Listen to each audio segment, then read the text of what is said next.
سر میرا کوشچن اس بارے میں تھا کہ اگر اگر میں کوئی غلط کام کرتا ہوں تو اگر کوئی ایک اور انسان مجھے دیکھ کے وہی کام کرتا ہے تو کیا اس کا گناہ مجھے بھی ہوگا؟ یعنی اگر میں کوئی انفلوئنسر ہوں یا پبلک فگر ہوں، تو اگر میں کوئی غلط کام کرتا ہوں تو اگر کوئی مجھے دیکھ کے وہی غلط کام کرے گا تو کیا واضح اس ہوگی کا گناہ مجھے بھی ہوگا؟ جی، واضح ہوگی بات.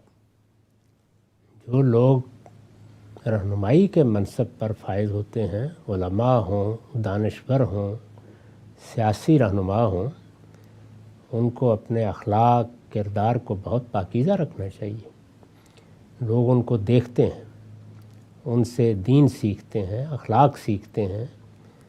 یہ کوئی بات نہیں ہے کہ میں ایک سیاسی رہنما ہوں تو میرے لیے کیا ہے، میں جو چاہے کرتا رہوں، یا میں اگر دین کا عالم ہوں یا کوئی دانشور ہوں تو میرا کام تو بس دانش بگارنا ہے، باقی سیرت کردار کا کیا ہے، جو بھی ہو جائے.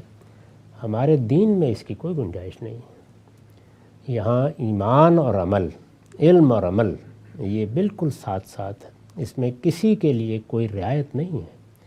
اور رہنماؤں کے لیے خاص طور پر یہ ذمہ داری کا معاملہ ہے. وہ یہ سمجھیں کہ وہ کہیں نہ کہیں لوگ ان کو اپنا آئیڈیل بنا لیتے ہیں، ان کی پیروی کرتے ہیں، وہ بننے کی کوشش کرتے ہیں. جن لوگوں کو بھی یہ حیثیت ہے انہیں دوہرا محتاط ہونا چاہیے. یہ معلوم ہے کہ رسالت مآب صلی اللہ علیہ وسلم کی ازواج مطہرات، یعنی اللہ کا پیغمبر تو پیغمبر ہے، ازواج مطہرات آپ کی بیویاں، ان کو قرآن نے مخاطب کر کے کہا ہے کہ تم سے یہ توقع ہے، تم سے یہ کردار مطلوب ہے، تم سے یہ احتیاط مطلوب ہے.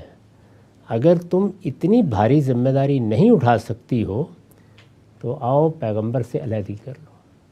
اس میں کوئی بری چیز نہیں ہے. تم جاؤ عام عورتوں کی زندگی بسر کرو. یعنی یہ کوئی جنت جہنم کا مسئلہ نہیں ہے. ہر انسان اپنی ہمت کے مطابق ذمہ داری اٹھاتا ہے. تو قرآن نے تخیر دی ہے، باقاعدہ طور پر کہا پیغمبر سے کہ آپ ان سے کہیں صورتحال بہت نازک ہو گئی ہے، لوگوں نے اس گھر کو اسکینڈلائز کرنے کا فیصلہ کر لیا ہے، پے در پے حملے ہو رہے ہیں.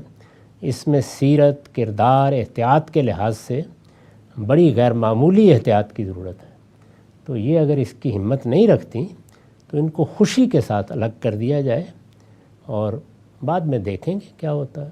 تو رسول اللہ کی ازواج نے انکار کر دیا، یعنی انہوں نے کہہ دیا کہ نہیں، ہم اپنے گھر میں رہیں گی، آپ کے ساتھ رہیں گی، ہمارے لیے بڑی سعادت ہے اور ہم اس کی تمام ذمہ داری اٹھانے کے لیے تیار ہیں. لیکن یہ تو بتا دیا گیا نا کہ یہ ذمہ داری کی جگہ ہے، یعنی آپ ایک رہنما کی جگہ پر ہیں. آپ کا معاملہ عام عورتوں کا نہیں ہے. دیکھیے اس میں الفاظ کیا ہیں، لستن کاہد من النساء، تم عام عورتوں کی طرح نہیں ہو. تو اگر کوئی دانشور ہے تو اس کو کہیے کہ تم عام آدمی نہیں ہو. سیاسی رہنما ہے تو اس سے کہیے کہ تم عام آدمی نہیں ہو. تم اگر اپنی سیرت اور کردار کی حفاظت نہیں کر سکتے تو گھر میں بیٹھو جا کے. یعنی یہ کوئی عذر نہیں ہے کہ آدمی یہ کہے کہ مجھ سے سیاست سیکھ لو، باقی معاملات پر نگاہ نہ رکھو. ہم مسلمانوں کے ہاں اس کی کوئی گنجائش نہیں ہے. تو اس لیے یہ ساری چیزیں بہت ضروری ہیں. جو آدمی بھی ذمہ داری اٹھاتا ہے اس کو اس ذمہ داری کا احساس کرنا چاہیے. انہی لوگوں کے بارے میں آپ نے سوال کیا، تو میرے نزدیک تو وہ اس گناہ میں پوری طرح شریک ہیں اگر وہ لوگوں کے لیے اس گناہ کا ذریعہ بن گئے. بہت شکریہ، بات واضح ہوئی.